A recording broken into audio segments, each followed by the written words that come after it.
Yuri Yudin tidak pernah menyangka bahwa sakit yang dialaminya justru menyelamatkannya dari kemungkinan mati terbunuh secara mengerikan sekaligus misterius, seperti yang dialami teman-temannya. 10 anak muda, 8 pria dan 2 wanita, merencanakan petualangan selama 2 minggu di pegunungan Ural, Rusia. Mereka terdiri dari Igor Dyatlov, yang menjadi pemimpin kelompok, Zinaida Kolmogorova, Lyudmila Dubinina, Alexander Kolevatov, Rustem Slobodin, Yuri Krivonischenko, Yuri Doroshenko, Nikolai Tibeus-Brignole, Alexander Zolotarev, dan Yuri Yudin. Di tengah perjalanan, Yuri Yudin mengeluh sakit, dan merasa tidak mampu melanjutkan petualangan. Karenanya, dengan berat hati ia pun pamit untuk pulang, dan membiarkan 9 sahabatnya untuk meneruskan petualangan tanpa dirinya. Belakangan, 9 teman Yuri Yudin ditemukan dalam kondisi mengenaskan. Mayat-mayat para pendaki itu tercerai-berai, terpisah dari kemah, sementara kemah yang mereka dirikan ditemukan dalam keadaan rusak. Beberapa mayat ditemukan hanya memakai pakaian dalam, sedangkan yang lain ditemukan memakai baju milik teman mereka. 2 mayat ditemukan memiliki cedera pada kepala, 2 lainnya mengalami cedera pada dada, sementara 1 mayat terakhir ditemukan dengan lidah terpotong. Yang lebih mengejutkan, otopsi yang dilakukan pada mayat-mayat itu membuktikan bahwa korban-korban yang tewas mengalami kebutaan. Sementara pada baju-baju mereka ditemukan jejak radioaktif. Kulit tubuh mereka berubah jadi oranye, sementara rambut mereka berubah warna jadi abu-abu. Mayat-mayat mereka ditemukan di kawasan gunung yang disebut Holat Shiakl, alias Gunung Kematian. Inilah kisah selengkapnya, dan selamat menyelami dunia misteri.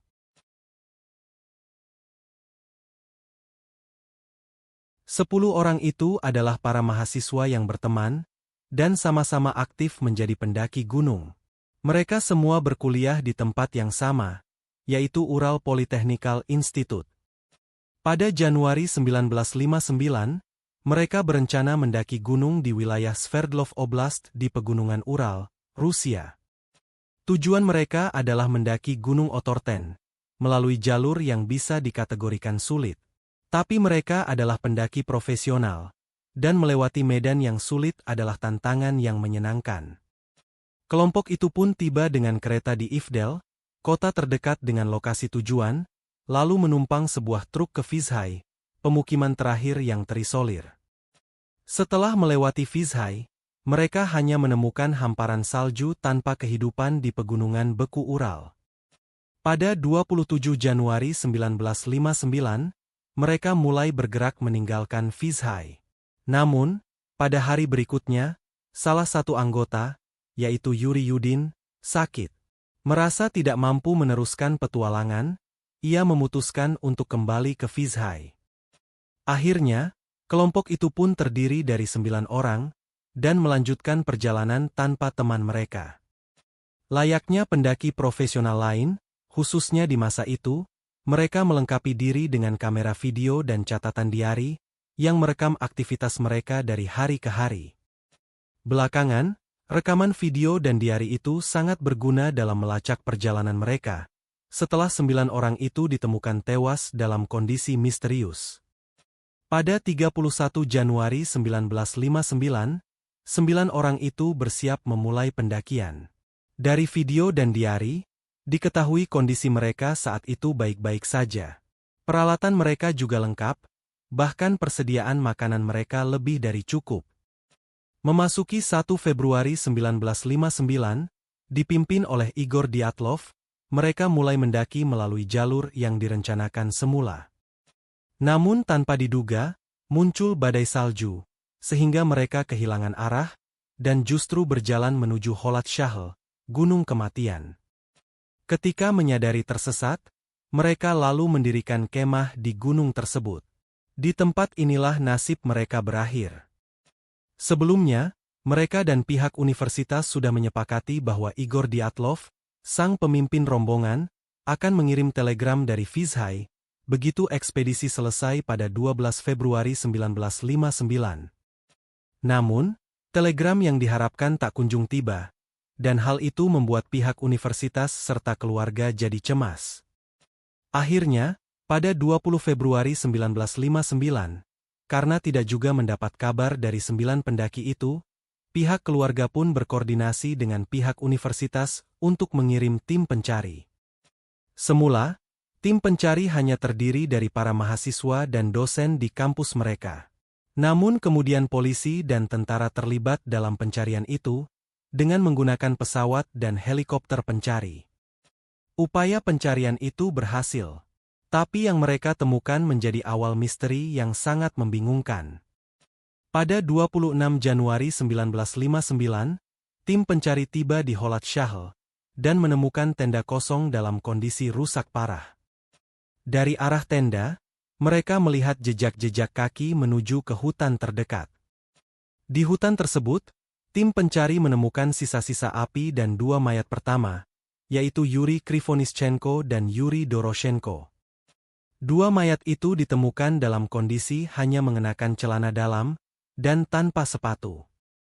Dari pemeriksaan singkat, mereka menemukan bahwa tampaknya 2 orang itu telah berupaya menyelamatkan diri dengan memanjat pohon di dekat mereka, hingga kulit di jari-jari mereka mengelupas. Tapi menyelamatkan diri dari apa?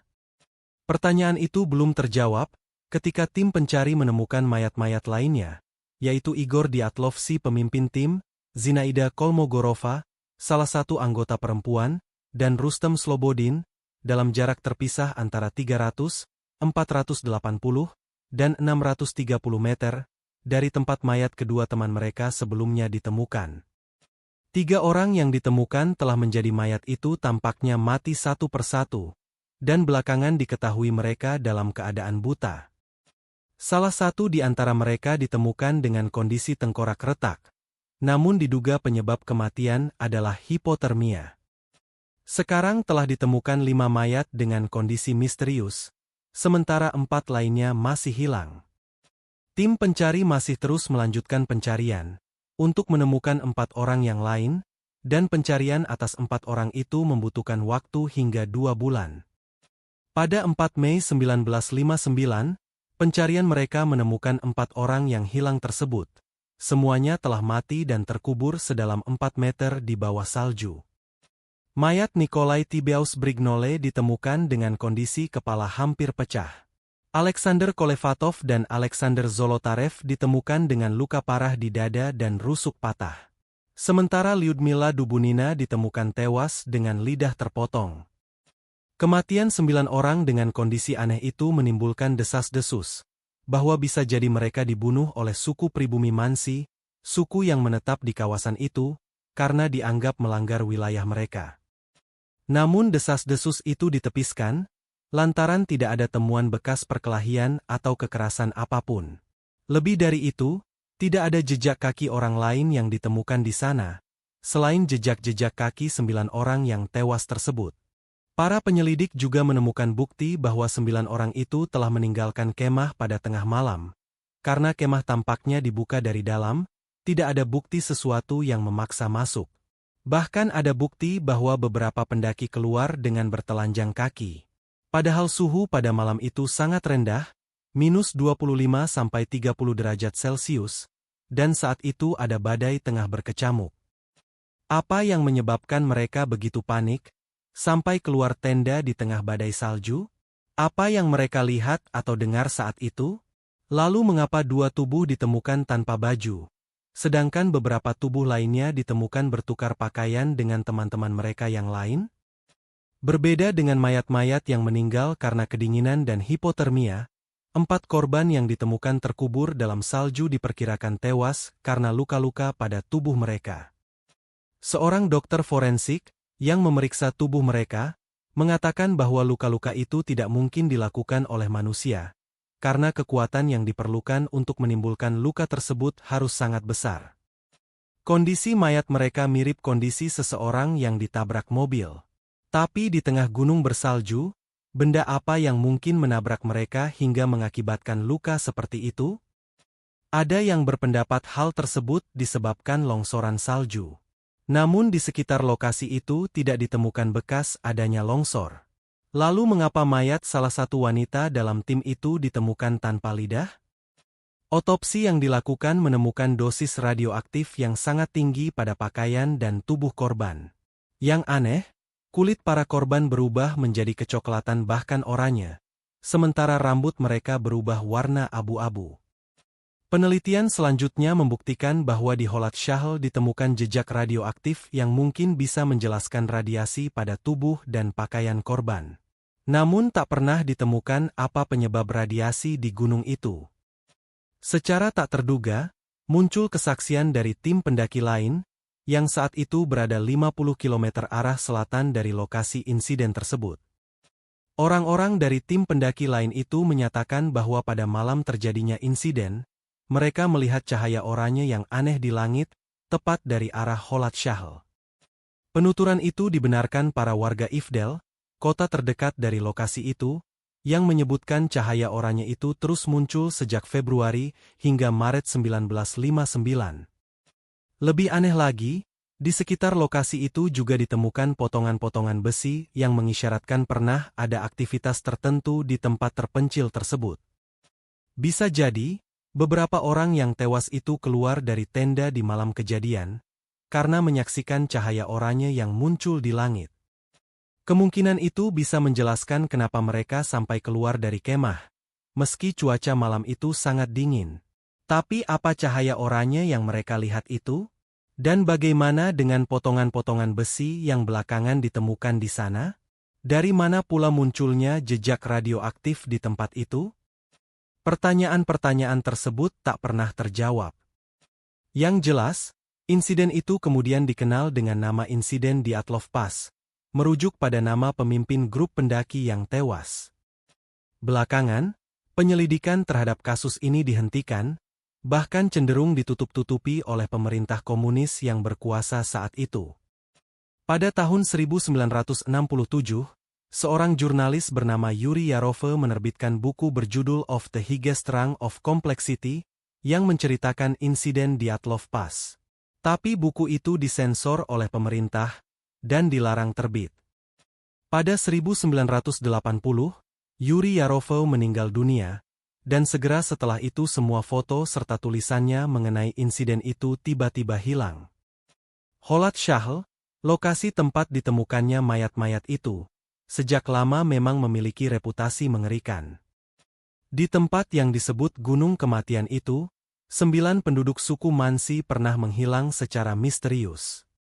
Tahun 1991, lokasi itu kembali meminta korban jiwa, ketika sebuah pesawat jatuh dan menewaskan 9 orang. Jadi, 9 orang dari suku setempat pernah menghilang secara misterius. 9 penumpang pesawat pernah terbunuh di sana. Kemudian 9 mahasiswa ditemukan tewas di tempat yang sama. Apakah jumlah korban yang selalu 9 orang itu hanya kebetulan? Ataukah ada artinya? Tak ada yang bisa menjawab pertanyaan itu, sama seperti tak ada yang bisa menjawab apa yang sebenarnya terjadi di sana, dan apa yang menyebabkan 9 orang itu tewas dalam kondisi misterius. Jangan lupa like, komen, share dan subscribe, agar tidak ketinggalan kisah-kisah misteri lain di channel ini. Sampai jumpa di kisah berikutnya.